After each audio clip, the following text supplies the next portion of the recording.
Bhagwan used to many times say, and what we saw, that in some ways Swami has replicated the Gurukula system of education, where you have a lot of teachers who stay in the hostel. You have 1 in 3 teachers in the university who stay in the hostel, and if you see the teacher student ratio, here it is 8:1, where the national average is 33:1. So I think all these factors, as you mentioned, contribute towards strengthening this aspect of the university.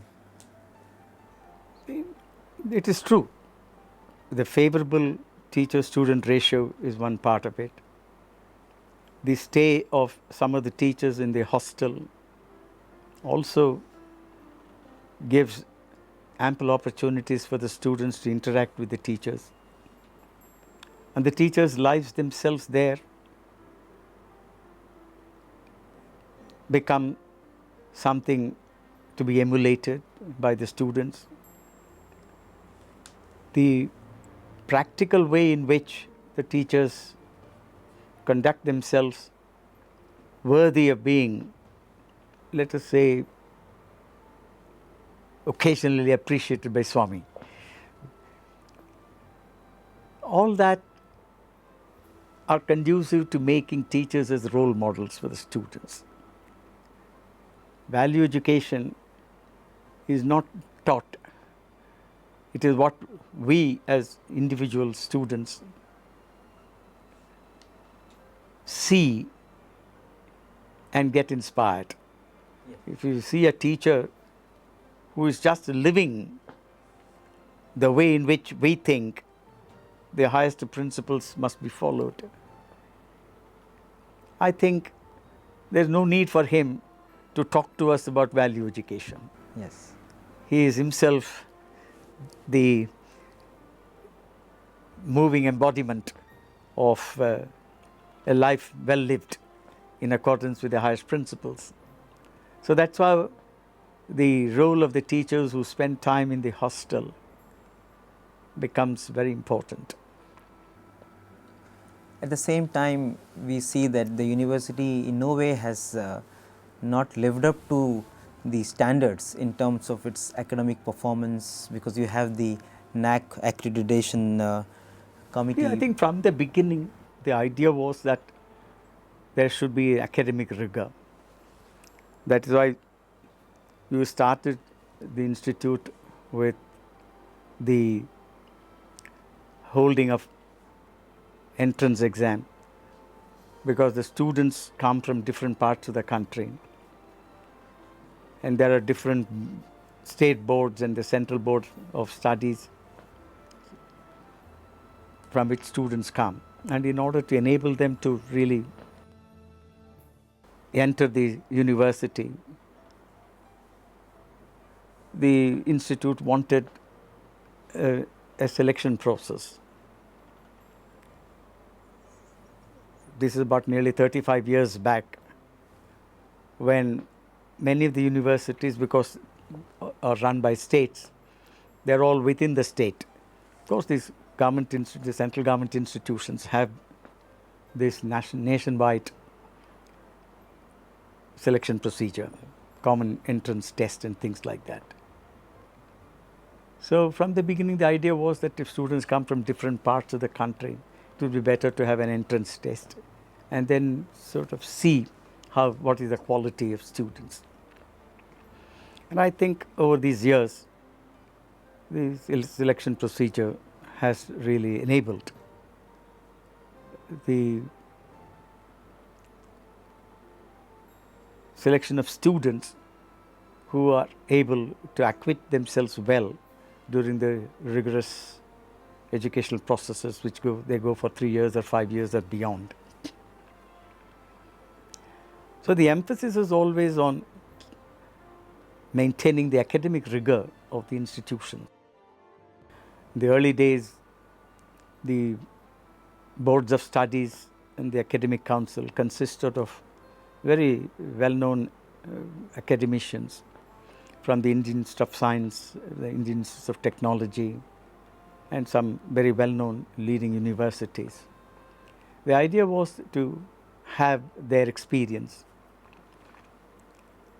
in their profession and to see how best they can give us guidance in evolving syllabus which will be on par with their own courses, and to ensure that it is on par with the best national institutes. So the academic rigor was always very much in the institutes working. Along with this, the spiritual education, it was meant to really turn out students who will have a certain completeness about them when they finish their education here. Education is a lifelong process, a continuing one, and more so in the spiritual domain. At least we can stop learning mathematics and physics after we leave the university, but we can't say that we have learnt all that in the spiritual education, because what is learnt here is only the beginning, the foundation for a life which has to be lived in accordance with the principles of such value-based education. And it's heartening that that academic rigor has in some ways paid off, because today the university, according to the new methodology adopted by NAC in evaluating universities, it stands as the top 10 universities in India. Yes, I think it has done well, but it must continue to do well and also perhaps improve upon. Now, one of the things that will be implemented shortly is the establishment of a research center. See, the emphasis has been in the early part on undergraduate education and then the postgraduate education. Although we had initiated research studies, research programs even from the very beginning, it requires now at this stage of its growth an impetus, in the research, on the research side. In fact, 2008 itself, Swami said that it is necessary to set up a research center for the institute. And somehow it had not materialized. One of the reasons why Swami wanted to have a research center is to see that some of the bright research scholars who would like to continue to stay, if there are opportunities for their postdoctoral fellowship, etc., are not able to do so because of the lack of such facility. The research center will have to really concentrate on areas in which the universities seems to have gained some recognition. So I think the present university administration will take all such steps to ensure that the research center which is coming up really fulfills the needs of the university and also the larger needs of the country as a whole. So we have to wait and see. But then the research center, because Swami wanted it to be really brought into existence by the Central Trust. So the building is being put up for more than 7-8 crores. And the first phase of the equipment, etc., would perhaps cost more than 20 crores. All these things will be now met by the Central Trust. And if you see also in the university, there has been a 53% increase in the research students in the last 3 years. There is a lot more students getting into research. See, the idea should be that all those who enter the course, because it's a small university, who enter these courses must be in a position to go, to the highest of academic achievements.